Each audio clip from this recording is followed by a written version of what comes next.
Hello friends, dreams of കുവൈറ്റിലേക്ക് സ്വാഗതം. ന്യൂസിലാൻഡിലേക്ക് nursing job apply ചെയ്തവർക്കും ചെയ്യുവാനിരിക്കുന്നവർക്കും വേണ്ടിയുള്ള പുതിയൊരു വീഡിയോ ആണ് ഞാൻ ഇവിടെ ചെയ്യുന്നത്. ദയവായി എൻ്റെ ചാനൽ ലൈക്ക്, ഷെയർ, സബ്സ്ക്രൈബ് ചെയ്യുക. ന്യൂസിലാൻഡിൽ ഇതുവരെയും നേഴ്സിംഗ് ജോബിൻ്റെ കാര്യത്തിൽ കാര്യമായ ഇമ്പ്രൂവ്മെൻറ്റ് ഒന്നും തന്നെ വന്നിട്ടില്ല. 4-5 പുതിയ ഹോസ്പിറ്റലുകൾ ഓപ്പൺ ആവുന്നുണ്ടെന്നാണ് അറിയുവാൻ കഴിഞ്ഞത്. അത് എപ്പോഴാണെന്ന് പറയുവാൻ കഴിയില്ല. എന്തായാലും കുറച്ച് ടൈം എടുക്കുമെന്ന് കരുതുന്നു.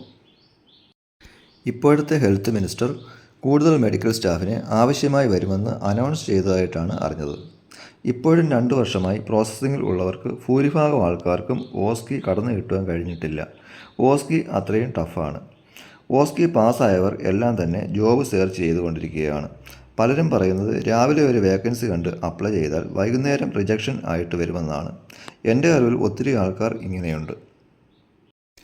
എവിടെയെങ്കിലും വർക്ക് ചെയ്യുന്നവർ മാത്രം റിസൈൻ ചെയ്യാതെ കയ്യിൽ ആവശ്യത്തിന് കാശുണ്ടെങ്കിൽ മാത്രം അപ്ലൈ ചെയ്യുക.